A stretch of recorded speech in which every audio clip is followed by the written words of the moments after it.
I was raised in Crummick Street, which is part of the markets area, and I lived there until I was about 9 years old, and then we moved to Ballymurphy. Now, I had a lovely upbringing, a poor upbringing money-wise, but plenty of love in the family. And I have 5 sisters and 1 brother. So I thought that was my experience, to be a nanny. Going back to my teenage years maybe, I had wanted to travel.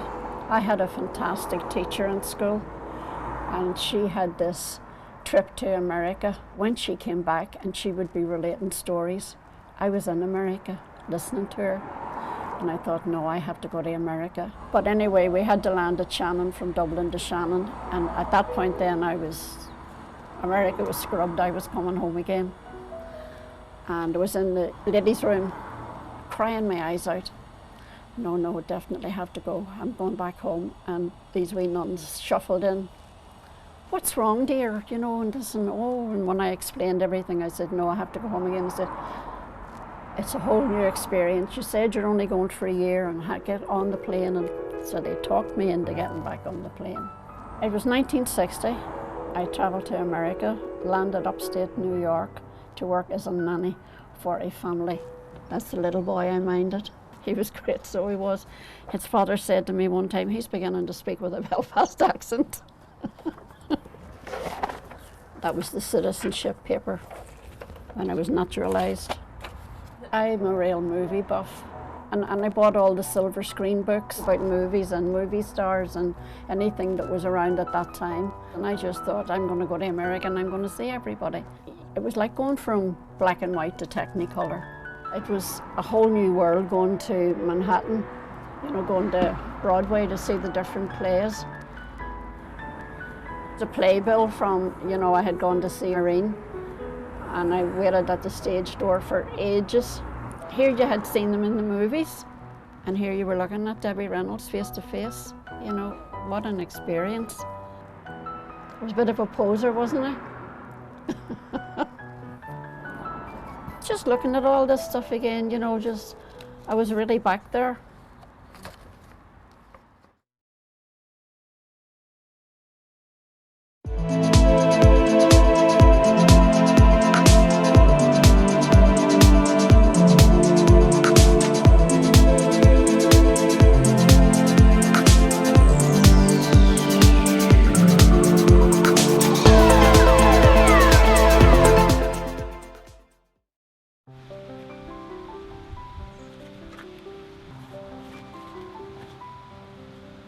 Handsome then, look. This is the first passport that I ever had, which was issued in 1954. I was the first person in the school I was at who went abroad. I grew up in Newport, living with my grandmother and my aunt and my mother and my brother, all in the same house. We were there, and we grew up during the war. Now, fortunately, Newport was not heavily bombed. Bristol and Cardiff were far worse than we were, and we grew up there, and it was quite a good, happy time there. When I got to 18, I got a notification saying that I was due for national service, and for some reason my application for deferment to allow me to continue my education was lost. One Thursday evening, a policeman knocked at the door and said, tomorrow you will catch this train and you will go to a place called Wilmslow up near Manchester, and you're in the Air Force. Because I was in the last cohort of people who were called up for national service, and I also discovered that if I signed on for 3 years, I would be able to get an overseas posting, which happened. I trained as a dental technician, and I then was sent to RAF Aden. It's now called Yemen. And from Aden, I took leave in East Africa, Kenya, Mount Kilimanjaro, Tanganyika, Uganda, Victoria Falls, all this around there, just went around sort of at the world. There's Dieppe, Menton, Gran Canaria, Belgique, Belgium, yes, two for Belgium.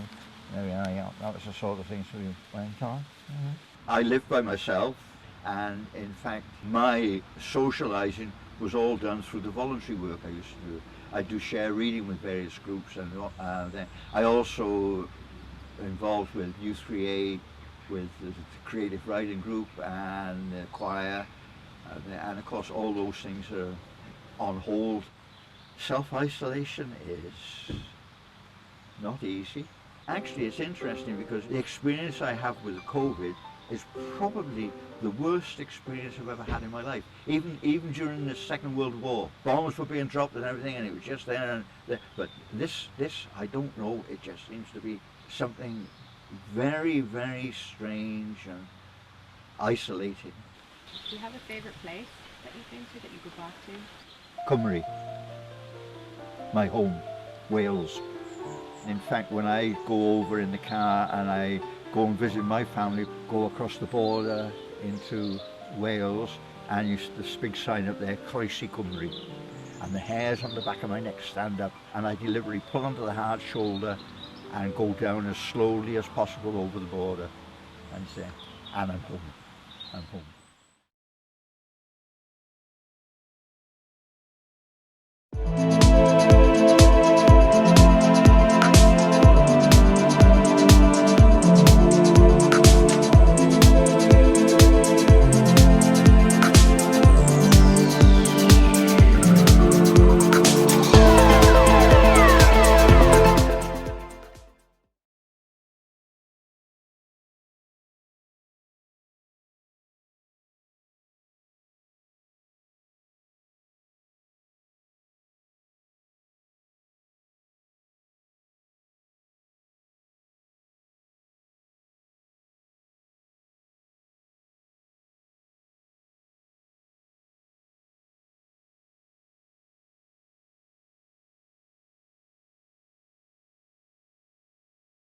Okay. Okay. Listen. I am. Okay. I'm nervous. Why am I nervous? You don't have to be nervous. I know. Right. I love you. I mean, obviously I love you, but it's more than that. I believe in you. Everything about you makes me feel sure that we're going to be happy. And I just want you to know that I might not be a rich man. Might. Okay, I'm not a rich man, but I am rich in love. Ew. You're not helping. Okay. I'm sorry. Go on. I'm not good at this. You are. It's hard because how do you really tell someone that you love them?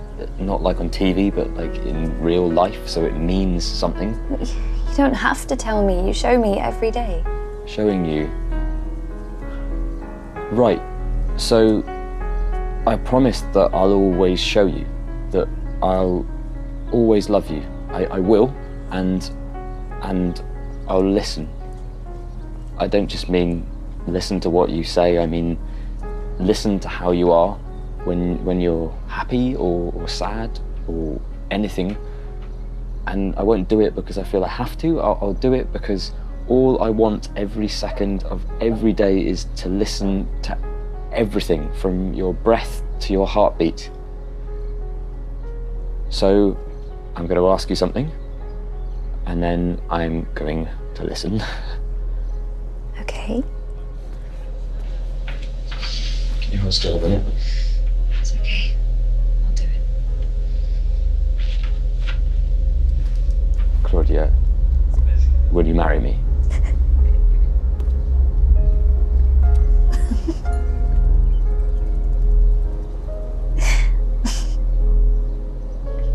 Please let that be a yes. Sure. Yes.